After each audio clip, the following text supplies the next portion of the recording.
Hello friends, welcome to our cooking channel Bharti creation. આજે આપણે બનાવીશું સાંજે જમવામાં બનાવી શકાય તેવું 10 થી 15 મિનિટમાં એકદમ ઇન્સ્ટન્ટ રેસીપી સુરતની ફેમસ ચીઝ પનીર ગોટાળો એકદમ સરળ રીતે. તો ચાલો બનાવીએ.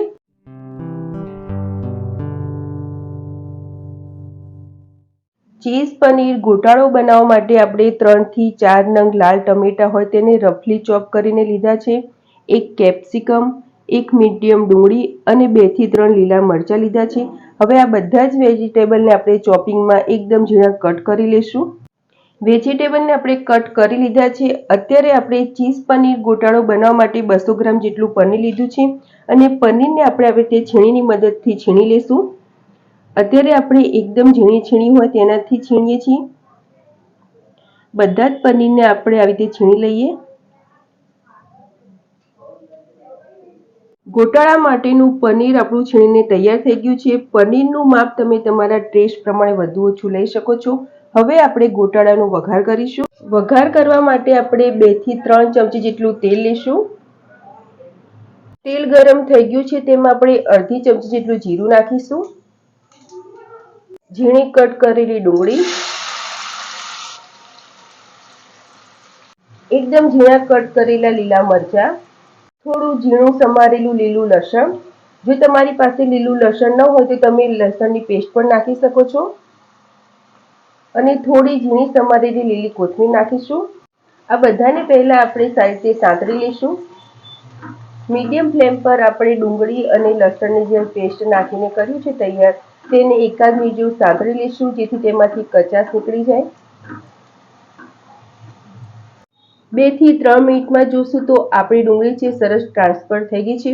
હવે તેમાં આપણે જે કેપ્સિકમ ઝીણું સમારીને લીધું છે તે નાખીશું. તેની સાથે આપણે મસાલા કરી લઈશું. અડધી ચમચી જેટલી હળદર, ગોટાળાનો કલર સરસ આવે એ માટે 1 ચમચી કાશ્મીરી મરચું, 1 ચમચી ધાણા જીરું, 1 ચમચી જેટલો ભાજી પાઉં મસાલો.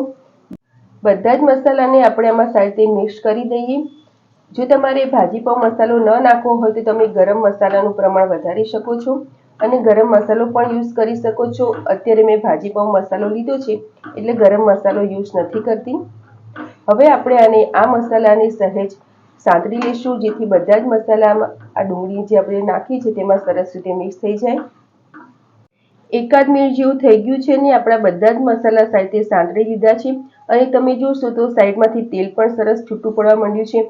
હવે આપણે તેમાં જે એકદમ ઝીણા ચોપ કરીને ટમેટા રાખ્યા છે તે મિક્સ કરીશું અને ટમેટા સહેલાઈથી સરસ રીતે સંતળાઈ જાય એ માટે ટેસ્ટ પ્રમાણે મીઠું મિક્સ કરીશું.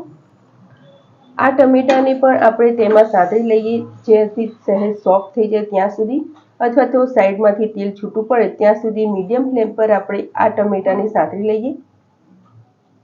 તો 2 થી 3 મિનિટ પછી આપણે જોશું તો ટમેટા એકદમ સોફ્ટ થઈ ગયા છે અને સાઈડમાંથી તેલ પણ સરસ રીતે છૂટું પડવા માંડ્યું છે. હવે તેમાં આપણે 1 ચમચી જેટલો ટમેટો કેચઅપ મિક્સ કરીશું. ટમેટા કેચઅપનો ટેસ્ટ ગોટાળામાં સરસ ટેંગી ટેસ્ટ આપે છે અને અડધી ચમચી જેટલી આપણે કસૂરી મેથી મિક્સ કરીશું. આ બંનેને આપણે ગોટાળામાં સારી રીતે મિક્સ કરી દઈશું. હવે આપણે મેશરની મદદથી જે આ વેજીટેબલ અને મસાલા છે તેને સારી રીતે મિક્સ થઈ જાય એ માટે મેશ કરી લઈશું. મેશરની મદદથી આપણે બધું સારી રીતે મિક્સ કરી દીધું છે. હવે તેમાં આપણે જે ખમણીને પનીર રાખ્યું છે તે મિક્સ કરીશું. અત્યારે મેં અહીંયા 200 ગ્રામ જેટલું પનીર લીધું છે. જો તમારે વધુ યુઝ કરવું હોય તો કરી શકો છો. પનીરને આપણે ગ્રેવી સાથે સાથે મિક્સ કરી દઈએ.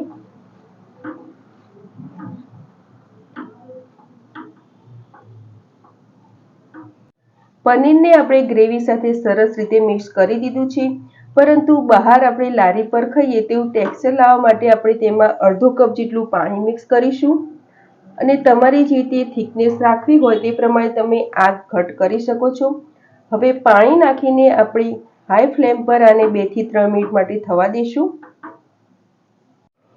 લગભગ 2 મિનિટ જેવું થઈ ગયું છે અને આપણે જે પનીર મિક્સ કર્યું હતું તે મસાલામાં સારી રીતે મિક્સ થઈ ગયું છે.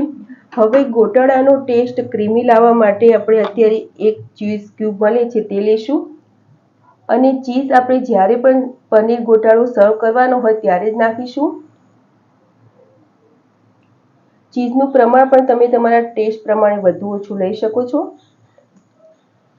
અને તેની ઉપર આપણે સહેજ લીલા ધાણા સ્પ્રિંકલ કરીશું અને ગેસની ફ્લેમ બંધ કરીને આ પનીર ચીઝ ગોટાળાને આપણે સર્વિંગ પ્લેટમાં સર્વ કરીશું। તો ફ્રેન્ડ્સ તૈયાર છે સાંજ માટે કંઈક ચટપટું અને ઇન્સ્ટન્ટ ખાવાનું મન થાય તો ચીઝ પનીર ગોટાળાની રેસીપી।